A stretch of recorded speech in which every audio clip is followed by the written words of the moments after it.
Welcome everybody to another episode of Candid Convos, and today's guest is Chrystan Carlton. Chrystan, thank you for joining us.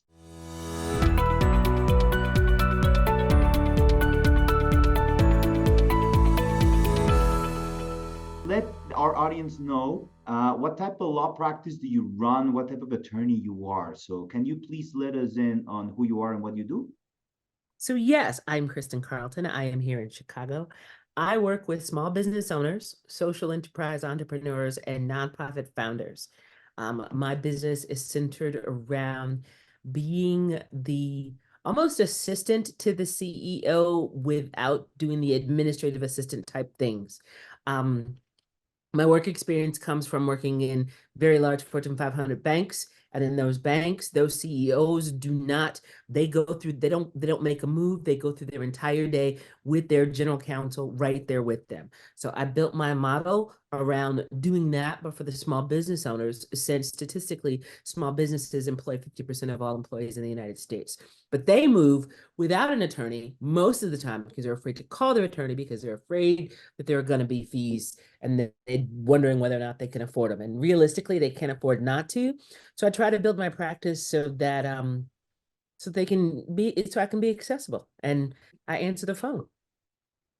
Okay, so what gave you that idea? Like, I need to be more accessible. Was that like a business idea, or is more like empathy, maybe somewhere in between? Probably empathy. Um, when I finished law school, I went to work for a startup in Angola, in Africa, to Share Development Group. And we hired a really major franchise attorney here in the States. He was like the go-to guy. And what I noticed is that we were always waiting. We're always waiting for the attorneys to get time to get to us, to get to our work, and it would be prioritized and they would miss the deadline. And then even in dealing with like personal issues with my mom and estates and conservatorships and my friends as our parents become baby boomers, dealing with the attorneys and them getting their time. And we made a list of all the stuff that made us crazy and decided that, with the business that I launched in 2021. So the business has been around since 2012, but I started to go full-time 2021, that I wanted to not do all those things that made everybody crazy. But in order to do that, it meant that I could not appeal to the masses. Like the masses couldn't be my clients because the masses will just all come at once, right? So I don't do family law. I don't do divorce. I don't do personal injury. I don't do any of those things where there's lots and lots of individuals.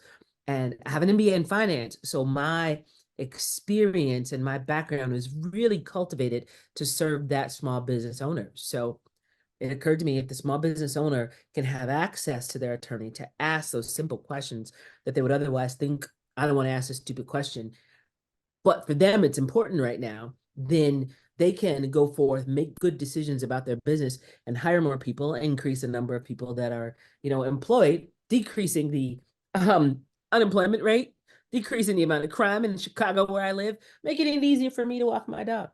How did you hear about us? Because I know you interacted with either one of our co-founders, his book, the company, and we help you with some of your company growth. How Yes. did you learn about us? So I think I learned about you while doing research to figure out what roles I need. This is the part that's funny, right?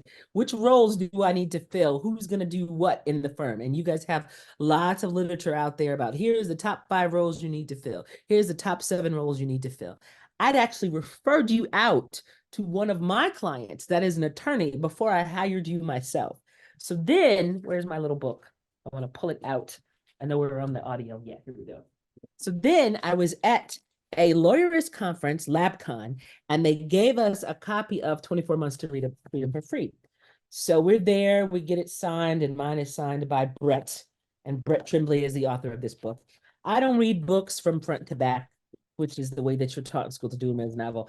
I read them from the back to the front, right? So I started in with the back with the epilogue.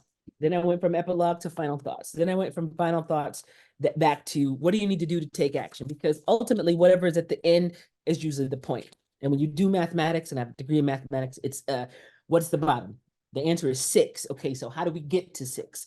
And then I go from the bottom up. So I read that. And then what I did is I went through on the last page of each chapter, it'll say your first hire, your second hire, your third hire. And then I built a spreadsheet. If you want to see it, I can pull it up and show it to you. I built a spreadsheet that outlined, here are the 7 people you need to hire. Here are all the tasks that each of these people are doing. And I put it all into my spreadsheet. And then I had, okay, so here's the get staffed up model. Here's the Carlton Law model. Here are the pieces that I already have. Here's doing those pieces. And I cross out the ones we don't need. Because part of this presumes, right, you've got people calling on your phone. You're going to have somebody to answer the phone. Well, that is not how we get our clients. There's no telephoning in. I don't know. That's not true. Last 2 days, I had 2 people call me from the Illinois Bar Association. That's fine.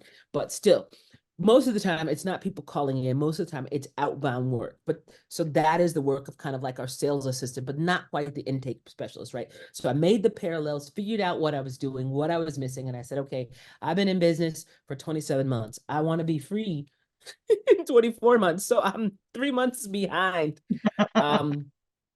And I said, okay, so I probably don't have to start at month 1, but let's suppose I did start at month 1. Who do I need? So once I figured out all the tasks that I have taken care of, I made a list of the ones that I need. And then I called to get staffed up, and I talked to Hector and I talked to Beatrice, and I said, look, here's my spreadsheet. Here's all the things I got. Here's what I need. Here's what, according to your book, says that I'm missing. Some of these things aren't going to be important for me. I need these 20 things. And then they found me Paula, and she is a godsend. This woman is her weight in gold. Like, she hurt her arm. I'm like, Carla, I don't even care. Just log in when you can. The work will be waiting for you. But she's still, even though she's got like one arm literally tied against her side, still getting more done than probably any 3 or 4 assistants that I found on my own beforehand. She's fantastic. Well, that I can't believe, because you know what? I think you must have played a very important part in that as well. I've seen this relationship before, because this is still, it's not new, but it's still fairly recent way of working digitally, working remote. And a lot of people jumped ahead of the curve. Many people in this industry started doing it before the pandemic hit. When the pandemic hit, then there was no turning back. Court is not going to go back face to face 100%. We're still getting even more digitalized. It's more effective. It's faster. But to work with somebody that's sometimes not even in the same states, this time not even in the same country. Sometimes people have, there's cultural issues. Okay, so there might be some boundaries, or there might be some things that I need to explain. And that's when I've seen that the onboarding, the fact that you got processes, the fact that you know how you want your firm to run, and you do know your workflow, so you know from front to back, or in this case, from back to front, how things be managed. You know, it's just, so you know how to add up, you know how to structure it, and you place it in front of somebody. So it's easy to digest like that. It was easy for me in less than 15 minutes to digest just an idea of how you like running your business. Now that's not that's not easy. That's easier said than done. But I guess your onboarding with her played a pivotal part, or maybe was she just like a godsend in the manner that you started saying, okay, this is what you do, and she didn't need any type of feedback? Because I don't see that happening. Or did that happen? It kind of almost happened, right? So in my spreadsheet, and if you want me to share it with you, I can. I made a tab for the get staffed up assistant. I said, okay, Hector, I need all of these 24 things. And there literally are 24 things here that I need to have done, right? He brought me someone that had project management experience, that understood all of the things that I had here on my list. And when she started, I gave her a 2-day self-paced onboarding, because we are a virtual firm. We've always been a virtual firm. And then even when I finished law school and was working for the firm that was in Angola, I did so from Chicago. I had a Chicago office. I'd leave my house, go to the office, and I would sit there by myself while everybody else was in Angola. So I was basically remote at that time. I got acclimated to working at that time with remote assistants, with remote people, because, I mean, even when I was working, you know, in very large banks like JP Morgan, if I'm sitting on the 37th floor, I'm not always walking down to the lower level to get something.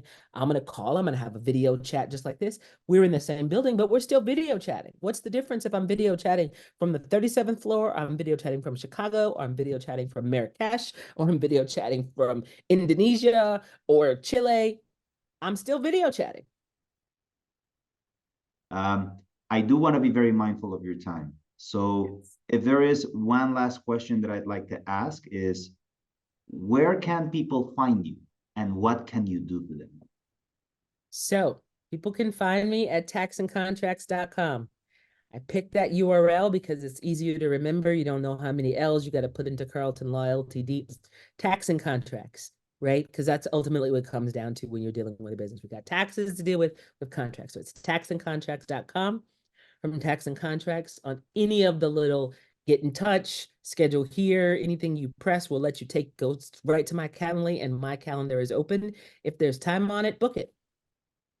Chrystan, it's been really, really a great time meeting you, and thank you for showing up, and thank you for being part of the show. Thank you. You have a fantastic day.